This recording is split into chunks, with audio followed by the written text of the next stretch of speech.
Jueces, capítulo 18. Les quiero contar que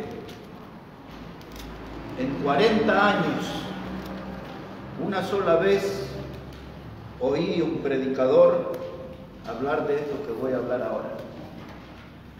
Y estaba recordando un buen amigo mío del país de Costa Rica.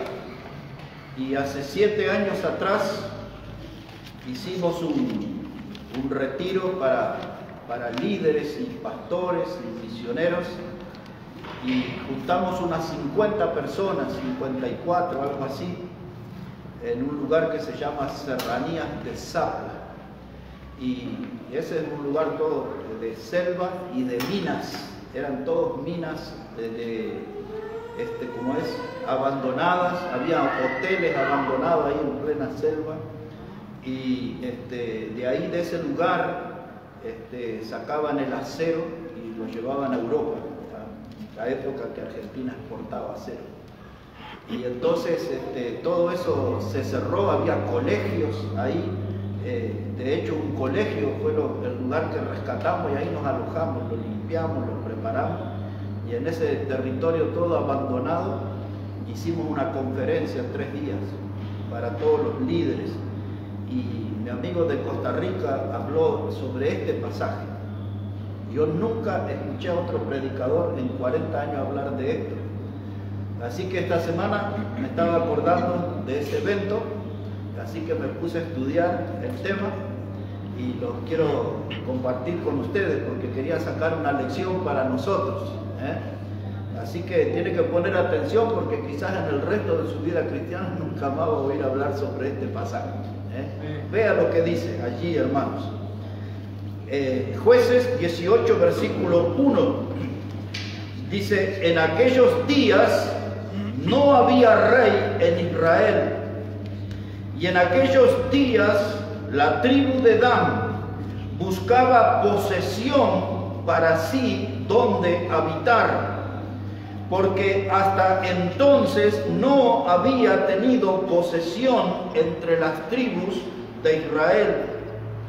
Y los hijos de Dan enviaron de su tribu 5 hombres de entre ellos, hombres valientes de Sora y Estaol, para que reconociesen y explorasen bien la tierra. Y les dijeron: id y reconoced la tierra. Y estos vinieron al monte de Efraín hasta la casa de Micaía, y allí posaron. Y cuando estaban cerca de la casa de Micaía, reconocieron la voz del joven levita, y llegando allá le dijeron: ¿quién te ha traído acá? ¿Y qué haces aquí? ¿Y qué tienes tú por aquí? Y él les respondió: de esta y de esta manera he hecho conmigo Micaía, y me ha tomado para que sea su sacerdote. Y ellos le dijeron: pregunta pues ahora a Dios, para que sepamos si ha de prosperar este viaje que hacemos. Y el sacerdote les respondió: id en paz, delante de Jehová está vuestro camino en que andáis. Y ahora ponga mucha atención, hermano. Dice verso 7: entonces aquellos 5 hombres salieron y vinieron a Lais, y vieron que el pueblo que habitaba en ella estaba seguro, ocioso y confiado, conforme a la costumbre de los de Sidón, sin que nadie en aquella región les perturbase en cosa alguna, ni había quien poseyese el reino, y estaban lejos de los sidonios, y no tenían negocios con nadie. Esta es la situación, hermano. Dan, la tribu, no tomó el lugar que se le había dado. y andaban en la búsqueda de conquistar otro territorio. Enviaron 5 espías a ver la tierra, a ver dónde podían instalarse.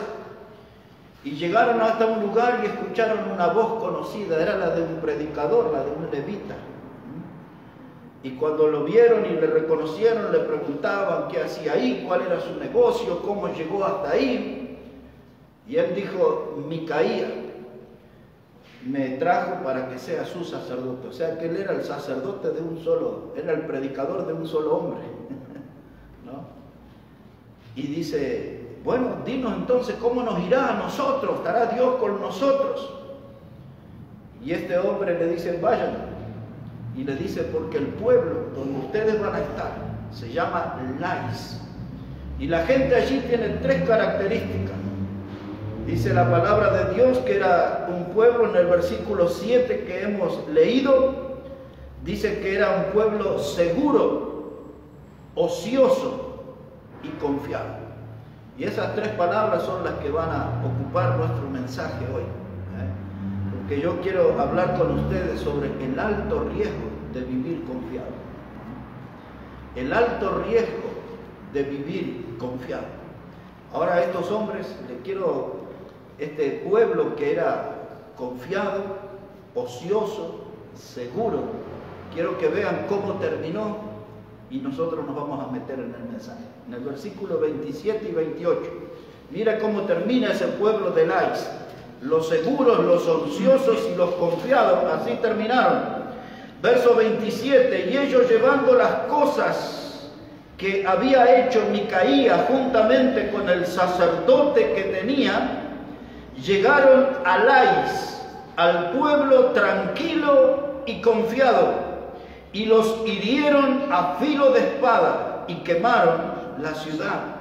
Y no hubo quien los defendiese, porque estaban lejos de Sidón y no tenían negocios con nadie.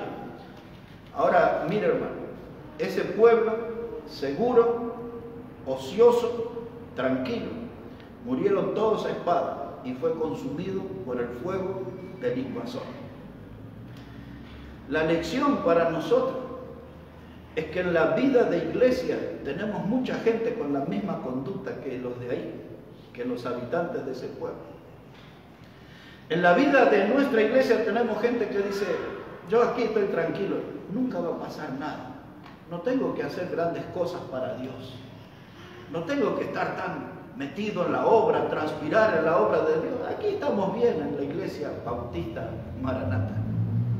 Y cuando hay gente que tiene estas características, que se siente seguro, se vuelven ociosos, no quieren trabajar, no quieren hacer nada, y están ahí reposando como si fueran vino. Y entonces cuando menos lo esperan, viene el enemigo y los destruye a espada y los consume con el fuego. Y esta historia de este pueblo y de esta gente es la que nos invita a nosotros a reflexionar como iglesia. Muchos de nosotros estamos tranquilos porque pensamos: y el diablo no se va a meter con nosotros. Hay tantos cristianos y tantas iglesias enormes por ahí, el diablo debe andar ocupado por esos lugares. A nosotros no nos va a pasar nada. Nosotros no vamos a hacer grandes esfuerzos, grandes sacrificios por la obra de Dios y total, aquí estamos bien. Aquí estamos tranquilos, no hay que preocuparse mucho. Hay que vivir un cristianismo sin despeinarse. Y nosotros nos olvidamos que la Biblia nos advierte que el diablo anda como un león rugiente buscando a quien devorar. Amén. Nos olvidamos de que estamos en el radar de Satanás. Nos olvidamos de que nuestro nombre aparece en el mapa de Satanás. Y nos olvidamos que nosotros estamos anotaditos en la lista del diablo para ser una víctima de ese león rugiente. Él anda merodeando, nosotros no lo notamos muchas veces. Ignoramos su presencia porque nos sentimos en la iglesia seguros, ociosos y tranquilos. Pero el diablo tiene un olfato especial. Él les gusta buscar cristianos débiles. Él sabe cómo poner sus tropiezos. Él sabe cómo preparar los lazos, cómo presentar redes para atrapar cristianos. El diablo sabe cómo agarrarlo en sus garras y causarle serias y profundas heridas. Pero mientras tanto los cristianos andan seguros, ociosos y tranquilos. Pero el diablo trabaja. Él nunca descansa. Él siempre está tratando de buscar a aquellos cristianos que son anémicos en su vida espiritual. Él está tratando de buscar a aquellos cristianos que son aburridos, que están cansados, faltos de motivación. Él busca a los cristianos que son indiferentes a las cosas de Dios. Le da lo mismo. Si hay salvos en la iglesia o no hay, le da lo mismo. Si hay bautismo o no lo hay, le da lo mismo. Si hay dinero para pagar el alquiler o no hay, le da lo mismo. Y es más, hay cristianos que a veces piensan, dice, y bueno, y si viene el diablo y nos destruye la iglesia, ya se abrirá otra por ahí. Y así están. Se sienten seguros, o algunos quizás dicen, bueno, pero si el diablo viene y estropea nuestra iglesia y tenemos que cerrarla, quizás era la voluntad de Dios. Y razonamos así. Y cuando pensamos así y andamos despreocupados por las cosas de Dios y la obra de Dios, somos como estos habitantes de ese pueblo, los de Lais. Andamos tranquilos, ociosos, y andamos allí, y dice que ellos estaban seguros. Y hay veces que el diablo no ataca a las ovejas, a veces que el diablo va y ataca al pastor. Y Jesús ya nos había advertido qué sucede, dice, porque heriré al pastor y se dispersarán las ovejas. Entonces no solamente el diablo ataca a las ovejas, el diablo ataca al pastor. Y a veces la gente dice, bueno, yo no sé, yo pienso que el pastor se va a saber defender del diablo. No se preocupe, no dice, voy a orar por el pastor. No dice, voy a acompañarlo al pastor. Voy a estar cerca de él, voy a ayudar su ministerio, voy a apoyar su predicación. El pastor ya se debe saber cómo arreglarse con el diablo, cómo pelear con él. Heriré al pastor y se dispersarán las ovejas. Y a veces que esto que pasa en el pueblo de Dios, no solamente pasa en los creyentes, sino que pasa en los creyentes que tienen un ministerio. En creyentes que son pastores, o que son misioneros, o que son diáconos, o que son maestros de escuela dominical. Y a veces esos líderes espirituales son como el resto de las ovejas. Andan tranquilos, ociosos, y se sienten seguros. De esa clase de pastores, el profeta Isaías predicó bien duro contra ellos. Vamos a tener una idea de cómo hablaba Isaías en el capítulo 56. Si puede ir hasta ahí, por favor. El capítulo 56 de Isaías, versículo 10. Mire cómo describía, porque muchas veces cuando las congregaciones son así, tranquilas, ociosas y se sienten seguras, es porque a veces los pastores de ellos son así también. Pero mire lo que Isaías tenía para decir de estas clases de pastores. Capítulo 56, versículo 10. Dice la palabra de Dios, Isaías 56, 10. Dice, sus atalayas son ciegos, todos ellos ignorantes, todos ellos son perros mudos, no pueden ladrar, soñolientos, echados, aman el dormir. Y esos perros comilones son insaciables, y los pastores mismos no saben entender. Todos ellos siguen sus propios caminos, cada uno busca su propio provecho, cada uno por su lado. Venid, dice, tomemos vino, embriaguémonos de sidra, y será el día de mañana como este, o mucho más excelente. Ahora mire, Isaías está hablando aquí de pastores, está hablando de guías, de líderes. Él usa la palabra atalaya.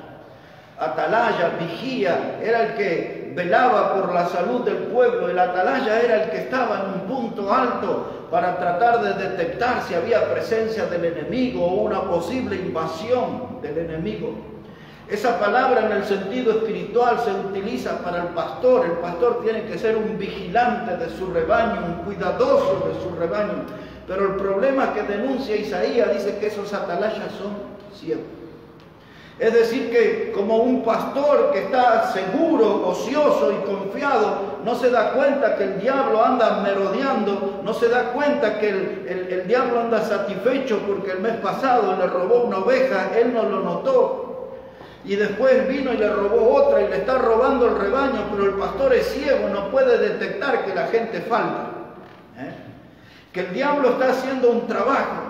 El pastor no está obrando con responsabilidad, no se comporta cuidadoso con su rebaño, es ciego, no ve las cosas que están pasando en su rebaño. Entonces Isaías los denuncia y les dice, estos son ciegos. Y ahora dice también son ignorantes, porque cuando un predicador, un pastor no sabe cómo trabaja el diablo es porque ha ignorado el consejo de Dios, ha ignorado las advertencias y todas las denuncias que Jesús ha hecho acerca del obrar de Satanás.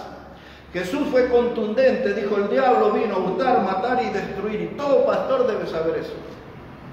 Así funciona él, así trabaja él.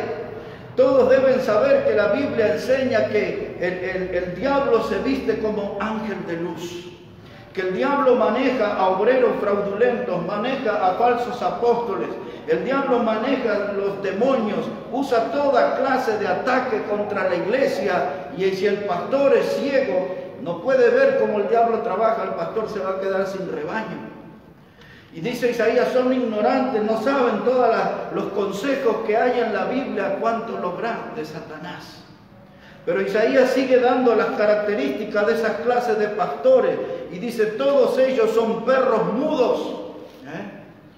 La forma más fácil de distinguir un perro es porque ladra. Estos pastores no sirven ni para ladrar. Porque el perro cuando ve un extraño que anda cerca de la casa, en nuestro mismo hogar hay un perro, él es el perro de mi hija, pero casi todos los días está unas horas en mi casa y estamos en un tercer piso, y cuando alguien entra al ascensor en el primer piso, él ya va junto a la puerta y empieza, ya sabe que hay un desconocido en el edificio, alguien que no es de nuestra familia. Eso es lo que hace un perro normal, pero el pastor ve el peligro, ve la presencia del diablo, guarda silencio, no ladra, no llama la atención a su gente para advertir del peligro, de la presencia del enemigo. Y entonces Isaías los define como perros mudos, no pueden ladrar, dice, y después dice soñolientos, echados, aman el dormir. Ahí está el perro en el piso, y pone su hocico contra el piso y mira. Y por allá cuando se pone contento mueve su colita. Pero estos pastores aman el dormir, aman la comodidad. Nosotros le llamamos la teología del confort, la doctrina del confort. Les gusta soñar con comodidades, pero no están haciendo su trabajo. Y entonces ellos reproducen un pueblo que se siente seguro, ocioso y tranquilo. Pero el diablo también destruye a los pastores. El diablo golpea la puerta de los pastores con inmoralidades. El diablo golpea las puertas de los pastores con dinero seductor. El diablo golpea la puerta de los pastores con fama. Le ofrece fama. Y muchos de estos pastores son de pechos inflados, nadan en la vanidad. Y entonces no se preocupan del rebaño, no se preocupan de sus ovejas. Y hay pastores que son como la gente de Lais, de ese pueblo llamado Lais. Se siente seguro, dice, nadie me va a sacar del ministerio, eternamente voy a ser el pastor. Él dice, aquí ya tengo un ingreso, tengo un sueldo, tengo algo, entonces no tengo nada de qué preocuparme. Un hermano se apartó y bueno, allá él. Otros hermanos cayeron en pecado y bueno, Dios sabrá por qué. Pero no se preocupa, no va detrás de las almas. Mañana voy a citar, creo, un pasaje que habla Ezequiel. Nunca atienden la oveja herida, la perni quebrada. Nunca andan vendando, nunca andan sanando a las ovejas de su rebaño. Porque son como esa gente de Lais, tranquilos, ociosos, se sienten seguros, y cuando el diablo los destruye, entonces ahí se dan cuenta que habían actuado mal. Pero Isaías dice algo más de esa clase de pastores. Miren, dice en el versículo 11, dice, y esos perros comilones son insaciables. Miren los términos que usa Isaías. A mí me gustaría preguntar, ¿quién podría decir esto de un modo cariñoso? Perros insaciables. Quiere decir que son gente que se preocupan de su propio bienestar, no les interesa el rebaño, nada. Mientras ellos, como decía Pablo a los filipenses, cuyo Dios es el vientre, mientras ellos tengan para comer y tienen para vivir la vida cómoda, no les importa el estado del rebaño. Isaías no se priva de ningún término, les dice, son perros insaciables. Pero no es todo lo que le dice, porque mire cómo sigue describiendo. Dice, perros comilones, insaciables, los pastores no saben entender. Todos ellos siguen sus propios caminos, cada uno busca su propio provecho, cada uno por su lado. Venid, dicen, tomemos vino, embriaguémonos de sidra. Y ahí está un hermano en la iglesia con un drama, en la familia, por ejemplo. Y el pastor no abre la Biblia para aconsejarlo, le dice, bueno, hermano, venga, vamos a tomar un vino acá. ¿Entienden cómo son?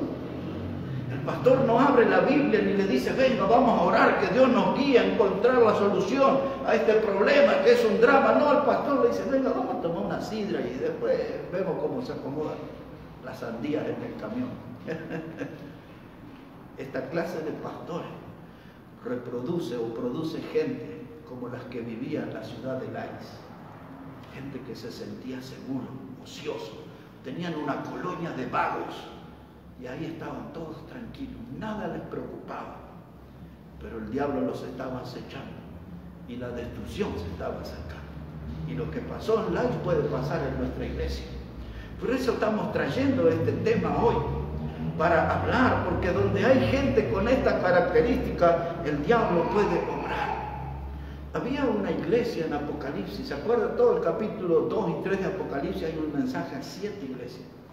Pero en el capítulo 2 y en el versículo 9 hay una iglesia que Juan dice que estos eran una sinagoga de Satanás. Ahora mire, una clase de pastor, una sinagoga era el lugar de donde se enseñaba la palabra de Dios. Se instruía al pueblo con la palabra de Dios. Pero ahí Juan dice en Apocalipsis que había una iglesia que se había transformado en una sinagoga de Satanás. Es decir, que lo que salía del púlpito no eran enseñanzas bíblicas, eran doctrinas del infierno, doctrinas de Satanás. Nadie hacía nada. Y así pasan las iglesias hoy. El diablo mismo da clase en los púlpitos y nadie reacciona. Nadie reacciona.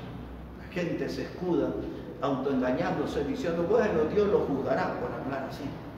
Dios los va a juzgar por predicar así. Y el diablo va ganando terreno y se apodera de las congregaciones, porque la gente se parece a los habitantes de Lais. ¿Sabe por qué, hermano, esta advertencia? Porque nosotros estamos ahí en ese riesgo. Le voy a explicar con la Biblia mismo lo que es estar en ese ambiente de riesgo. Mire cómo dijo Jesús en Mateo capítulo 13. Vamos hasta allí un momento. Mateo el capítulo 13, versículos 24 y 25. Allí el Señor Jesús está dando una enseñanza que tiene una seria advertencia. Mateo el capítulo 13, versículos 24 y 25. Mire cómo dice la palabra, Mateo 13, 24, les refirió otra parábola diciendo, el reino de los cielos es semejante a un hombre que sembró buena semilla en su campo. Pero mientras dormían los hombres, vino el enemigo y sembró cizaña entre el trigo y se fue. Ahora, dice Jesús que había un hombre que tenía un campo, sembró buena semilla, pero de pronto entraron allí en un sueño. La gente, los obreros, los trabajadores se durmieron. Y cuando estaban dormidos vino el diablo y sembró cizaña en medio del trigo. Eso encaja perfectamente como un llamado de atención a la iglesia. Cuando los cristianos se duermen, Le están preparando el terreno para que el diablo haga estrago. Cuando un cristiano se duerme en su vida espiritual, cuando un cristiano pierde la conciencia de lo que sucede a su alrededor en la congregación, cuando el cristiano solamente mira su propio ombligo, no mira lo que pasa en la congregación, le está abriendo las puertas para que venga el diablo y siembre cizaña. Para que venga el diablo y estropee los buenos frutos de la obra de Dios. El hombre dice que sembró buena semilla, el problema está en los dormilones.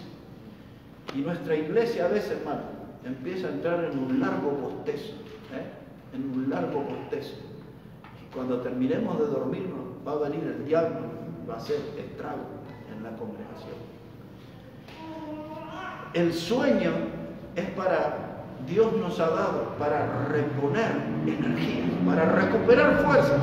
Y Dios dice, hay que dormir. Los médicos dicen, deben hacerlo 8 horas. Pero hay algunos que pasan durmiendo siempre. Son más el tiempo que pasan dormidos, que pasan despiertos. Y entonces cuando hay una iglesia que se duerme, hay un diablo que trabaja en gran manera. Cuando los hombres durmieron, el diablo está atento a ver quién se duerme en nuestra iglesia. No estoy hablando de los que se duermen en el banco, estoy hablando del sueño espiritual. De los que se duermen espiritualmente. Y entonces el diablo mira y da una mirada el domingo en el culto y dice, allá hay uno que es flojito. Allá hay otro que siempre está cansado. Allá hay otro que siempre está con pocas ganas. Dice, estos se vienen conmigo. Y los empieza a sacar. Porque tenemos a veces gente como la del pueblo de Lais. Ese pueblo terminó en una tragedia. Vino el enemigo con la espada, cayó el juicio sobre ellos y quemaron toda la ciudad y todo se redujo a cenizas. Una iglesia que se descuida, el diablo la puede reducir a cenizas. Por eso no podemos dormir. Por eso tenemos que comprender sobre el alto riesgo, hermanos, el alto riesgo que tiene el vivir confiado. Esta iglesia nunca va a pasar nada. Nunca va a pasar nada. Pero sí puede pasar. Pero sí puede pasar. Hay que mantenerse despierto, no hay que bajar la guardia, hay que estar alertas, porque el diablo quiere hacer estrago en nuestra vida. Esto es como una iglesia que tiene que ser cuidadoso, pero hay un llamado en la Biblia para nuestra vida personal. No solamente como iglesia debemos estar despiertos, sino que hay cosas que debemos saber cuidar en nuestra vida personal. Den una mirada, por favor, en segunda de Timoteo, de Timoteo, capítulo 4, versículo 13. Eso que vamos a leer ahí en primera de Timoteo, capítulo 4, versículo 13, es lo que cada uno de nosotros a modo individual debe estar atento. Mire cómo dice ahí la palabra de Dios, primera de Timoteo, capítulo 4, versículo 13. Dice la palabra, entre tanto que voy, ocúpate en la lectura, la exhortación y la enseñanza. Ahí está, hermano, para no ser como los de Lais. Yo tengo que ocuparme, hermanos, de la lectura, leer la palabra de Dios, estudiar la palabra de Dios, escudriñar la palabra de Dios. La exhortación, usar la Biblia para animar a los hermanos, alentar a los hermanos, alimentar a los hermanos, guiar a los hermanos. Dice, ocúpate de eso. Porque aquel que se dedica a leer, el que se dedica a enseñar, a animar a otros, ese no se va a dormir nunca. Ese no tiene oportunidad el diablo de vencer esa vida. Dice, ocúpate en la lectura, en la exhortación, en la enseñanza. Versículo 3:15, disculpe, vuelve a usar la palabra ocúpate. Dice Pablo, ocúpate en estas cosas y permanece en ella, para que tu aprovechamiento sea manifiesto a todos. Es decir, hermano, que si yo leo la palabra, enseño la palabra, escudriño la palabra, no solamente eso me va a beneficiar mi alma, voy a ser de provecho para todos. Y el versículo 16 dice, ten cuidado, es lo mismo que diga ocúpate también. Ten cuidado de ti mismo, de la doctrina, persiste en ello, pues haciendo esto te salvarás a ti mismo y a los que te oyeren. Si usted persiste en la doctrina, se mantiene firme en la fe, si está bien parado en los fundamentos de la fe, no hay riesgo para su alma. Dice, te salvarás a ti mismo. ¿De qué se va a salvar? De caer en el error, de caer en la trampa del diablo, de caer en los lazos de Satanás. El ocuparme de mi salud espiritual, el ocuparme de mi higiene espiritual, el ocuparme de mi santidad, me va a librar de caer en el error, en los brazos del maligno, en los brazos del maligno. Pero los de Lai no se portaron así. Por eso vino el enemigo y arrasó. Los de Lai no leían la Biblia, no oraban a Dios. Los de Lai no eran gente de fe. La Biblia dice que eran gente confiada en sí mismo. La Biblia dice que era gente ociosa, eran vagos, buenos para nada. Y la Biblia dice que ellos eran gente tranquila. No se despeinaban, no se preocupaban. No le pida a los de Lai esfuerzo porque no lo hacen. Y así muchas veces en las iglesias los predicadores piden un esfuerzo a la congregación y no lo hacen. Y a veces un esfuerzo simple como el de decir, venga sábado y domingo a la iglesia, pero no lo hacen. Es mucho pedir. Es mucho pedir. Y cuando nosotros no queremos ni siquiera venir sábado y domingo a la iglesia, nos empezamos a parecer a los habitantes del aire. Por lo tanto, estamos en zonas de riesgo. Estamos en zonas de riesgo.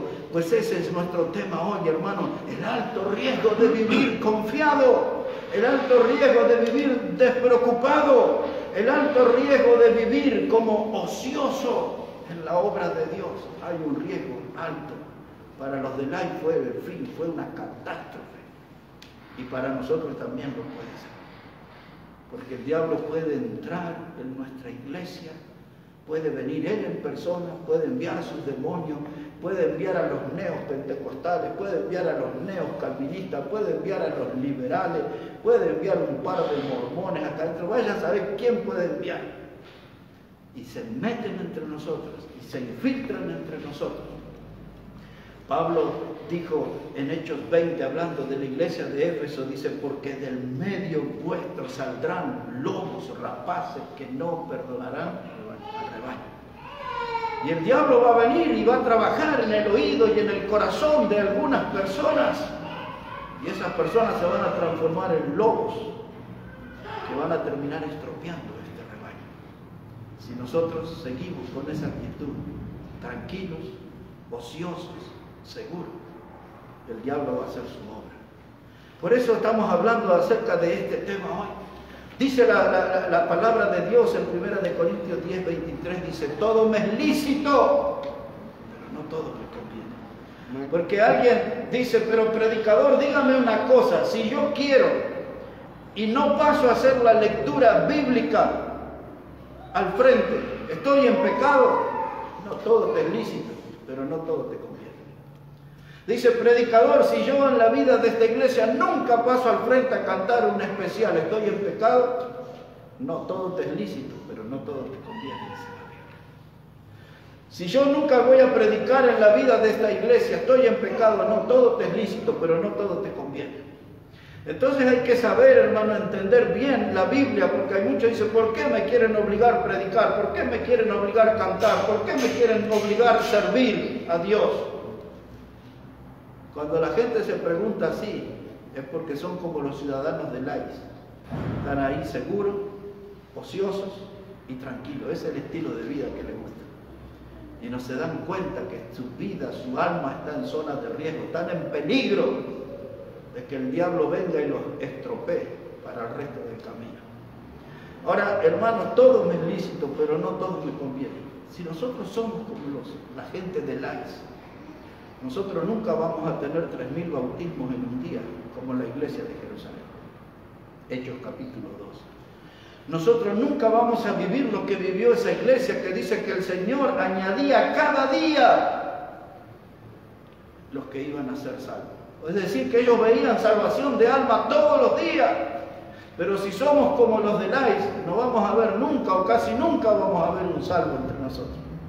Dice la Biblia que esa iglesia crecía, dice que el número de los discípulos aumentaba, dice que los que estaban en el camino se multiplicaban. Pero si somos como los de Lais, nunca vamos a vivir todas esas cosas que vivió la iglesia de Jerusalén. Esa iglesia era totalmente distinta a la gente de Lais. La iglesia de Jerusalén era gente con fuego en los pies, gente inquieta que se movía, sus pies le llevaban para buscar a los pecadores, para hablar del mensaje del Evangelio. No solo tenían fuego en los pies, tenían fuego en el alma, tenían fuego en el corazón, había fuego en el púlpito de esa iglesia. Usted se puede dar cuenta de los mensajes que se predicaban y cómo el pueblo era movilizado al servicio, iban por todas partes predicando el Evangelio. Esa iglesia era bien fructífera, pero no eran como los de Lais, eran todo lo opuesto a los habitantes de Lais. Y ahora, ¿qué vamos a hacer nosotros aquí en la provincia de Buenos Aires? ¿Vamos a mirar a los de Lais como modelo o vamos a mirar la iglesia de Jerusalén? Mis hermanos, dice la Biblia acá, si puede ver un momento en Efesios capítulo 4, verso 27, Efesios 4, verso 27, mire qué breve que es ese texto y qué contundente que es. Dice la palabra de Dios allí. Dice la palabra 4 de Efesios, verso 27, dice, ni deis lugar al diablo. De eso, hermanos, tenemos que ser bien conscientes. El diablo es como, dicen aquí en el barrio, dice, no le des a ese la mano porque te agarra todo el brazo. Y el diablo es así, usted le da 1 milímetro y él le invade kilómetros en su alma. Se mete hasta lo más profundo de su ser. No le dé confianza, no le dé atención al diablo. La Biblia dice, ni siquiera le deis lugar al diablo. Mire, hermano, pero si usted está ahí con el diablo y hace como Eva y le escuchó, y Eva hasta se puso a hablar con él. Y hasta que él le hizo mirar que ese árbol era bueno, pero Dios le había dicho que no participara de ese fruto. Pero ella se puso a conversar con el diablo. Estaba tranquila, segura, ociosa. Y así fue que entró el pecado y entró la ruina para Eva y para la familia humana. Hermanos, esos 3 peligros, esas 3 puertas abiertas al peligro de la ciudad de Lais, son los mismos 3 puertas que abrimos nosotros en la iglesia. Nos sentimos seguros, nunca nos va a pasar nada acá. Nunca va a venir el diablo, nunca va a venir una falsa doctrina a este lugar. Y nos sentimos seguros. Y algunos quizás se escudan y dicen, no, con este predicador, no, ni el diablo va a pisar acá. Y nos sentimos seguros. Y otros dicen, pero si tenemos al predicador y tenemos al que canta y ellos lo hacen bien, ¿para qué? Yo me siento aquí por el fondito de la iglesia y escucho y disfruto, ociosos. Y agarran y dicen, pero si tenemos el predicador que grita ahí todos los domingos y los sábados y todo eso, yo quiero estar tranquilo acá. Ociosos, seguros, tranquilos. Son las 3 puertas que se abren para que el diablo haga estrago en esa ciudad y en nuestra iglesia también. Y ahora vamos a hablar de esas 3 palabras ya en la recta final del mensaje. La primera de las palabras que habían dicho ahí en Jueces, dice que el pueblo se sentía seguro. Ahora quiero que vea un momento el Evangelio de Marcos, capítulo 13. El pueblo se sentía seguro. En eso vamos a hablar aquí un poquito, hacer un breve comentario. En el Evangelio de Marcos, el capítulo 13, versículo 33, allí Jesús enseña algo opuesto al sentirse seguros. Ellos estaban seguros de sí mismos, que nada les iba a pasar. Mire lo que dice Jesús, Marcos capítulo 13, verso 33. Dice Jesús, mirad, velad y orad, porque no sabéis cuándo será el tiempo. Este pasaje suena parecido a aquel en el huerto de Getsemaní cuando Jesús le dijo, velad y orad para que no entréis en tentación. Suena parecido a ese texto. La idea es la misma. Verso 34 dice, es como el hombre que yéndose lejos dejó su casa y dio autoridad a sus siervos y a cada uno su obra, y al portero mandó que velase. Velad pues, porque no sabéis cuándo vendrá el Señor de la casa, si al atardecer, o a la medianoche, o al canto del gallo, o a la mañana, para que cuando venga de repente no os halle durmiendo. Y los que a vosotros digo, a todos lo digo, velad. Amén. Yo me agarro esa última frase para nosotros. Dice el Señor, y lo que a vosotros digo, a todos le digo, velad. Amén. La iglesia tiene que estar despierta. La iglesia no tiene que estar segura de sí mismo. La iglesia tiene que estar confiando en el Señor. El error y el pecado de los de Lais es que ellos pensaban que nadie pensaba en ellos. Y nosotros a veces podemos decir, pero aquí estamos, en Lomas del Mirador. Estamos en un primer piso, que el diablo ni iba a subir todas esas escaleras para verlo. Nos sentimos aquí, estamos seguros. Nunca va a venir el diablo aquí. Error, grave error. El diablo no le importa subir los 27 escalones. Al trote lo sube. Y se mete y va a hacer estrago entre nosotros. Cuando usted está tranquilo y aún andando bien con el Señor, no tiene que sentirse seguro. Cada día tiene que velar, cada día tiene que estar en estado de alerta. Job era un varón poderoso en la fe. Era un hombre apartado del mal, estaba lleno de santidad, era un hombre ejemplar. Pero cuando usted lee su libro en el capítulo 2, versículo 3 al 8, vino el diablo, hizo estrago en la vida de Job. Le trajo una sarna maligna, lo tiró sobre cenizas. El diablo realmente le puso allí de los pies hasta la cabeza toda esa sarna y lo metió en un estado de tormento a Job.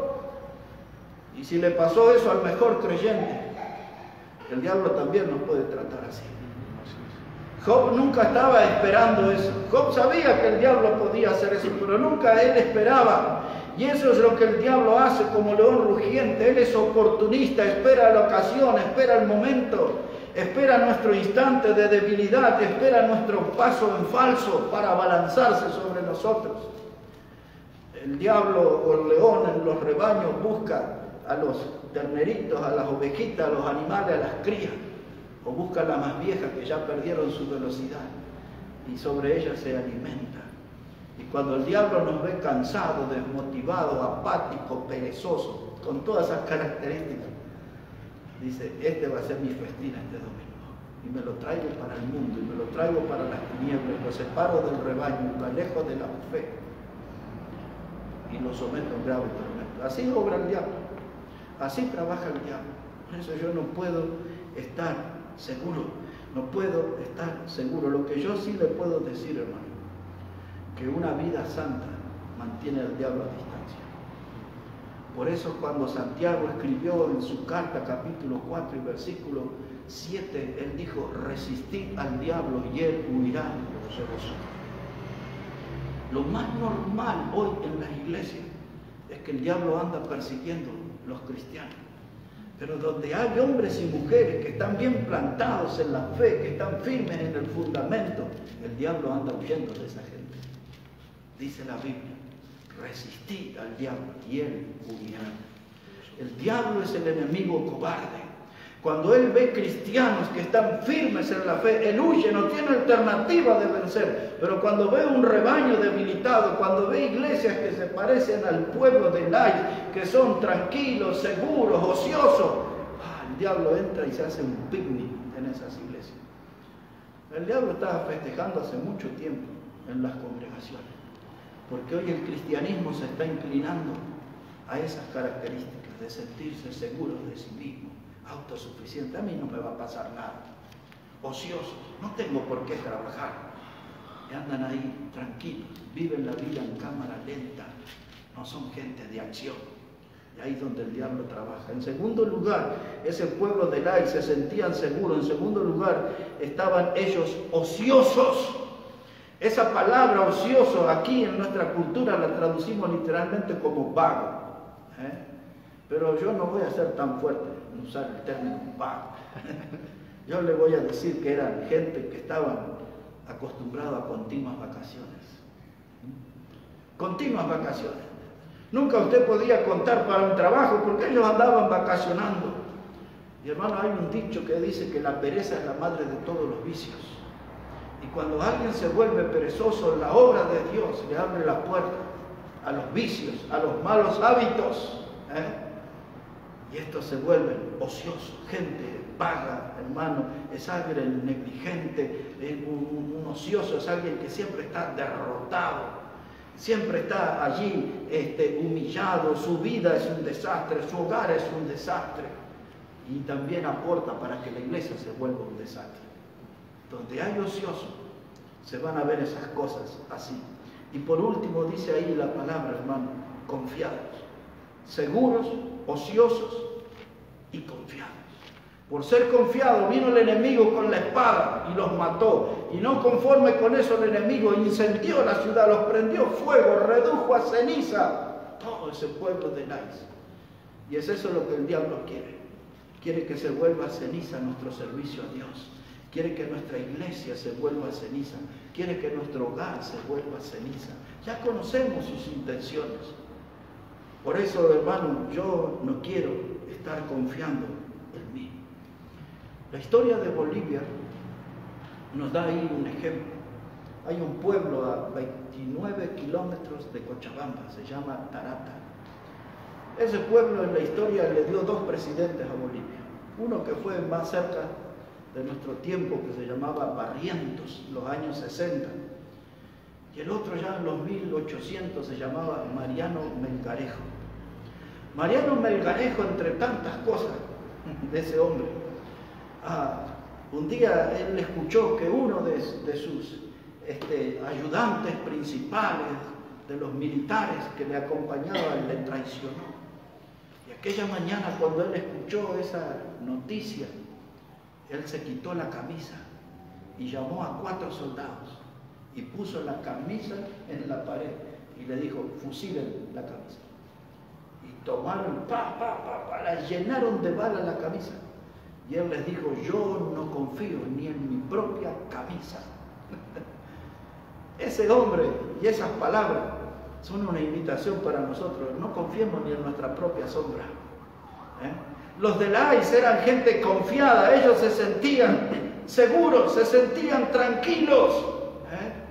Pero a veces, hermanos, nosotros no tenemos que confiar ni siquiera en nuestra propia sombra, en nuestra propia camisa, como hizo este presidente. Dijo Jeremías 17:9, dice: es engañoso el corazón del hombre y perverso. ¿Quién podrá conocerlo?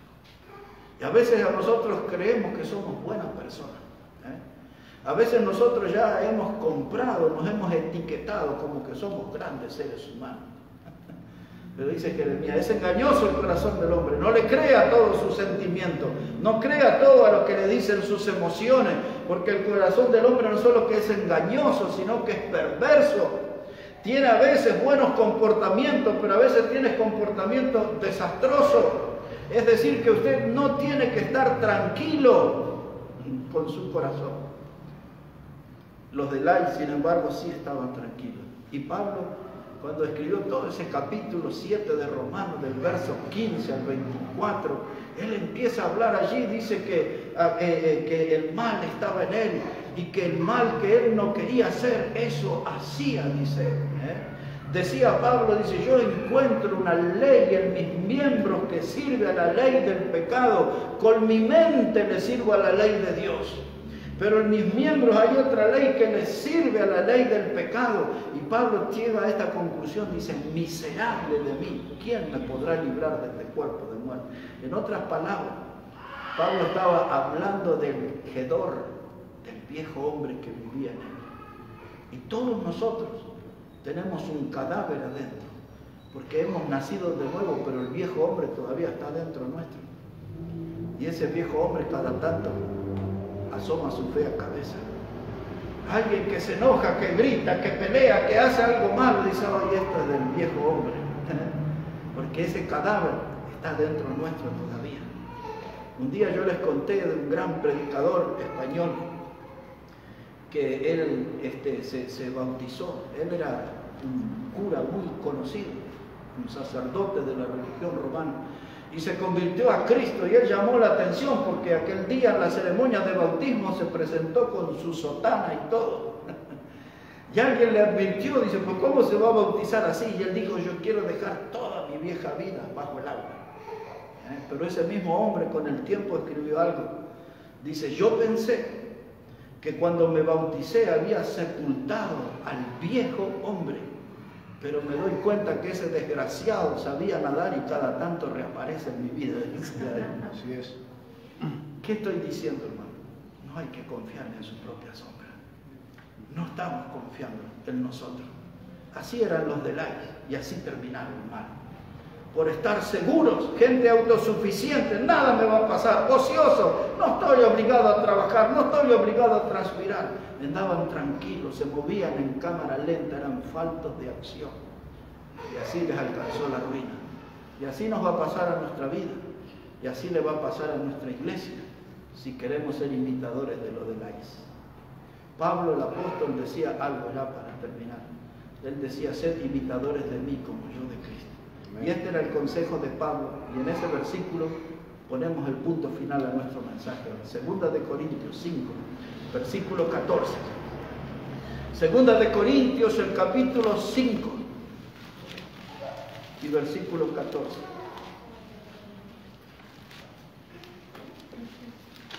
Yo estoy casi seguro que si estuviera en esta reunión mi esposa hoy, me diría, ese mensaje no tendrías que predicarle a esos hermanos, tendría que haberles predicado a los que no vinieron.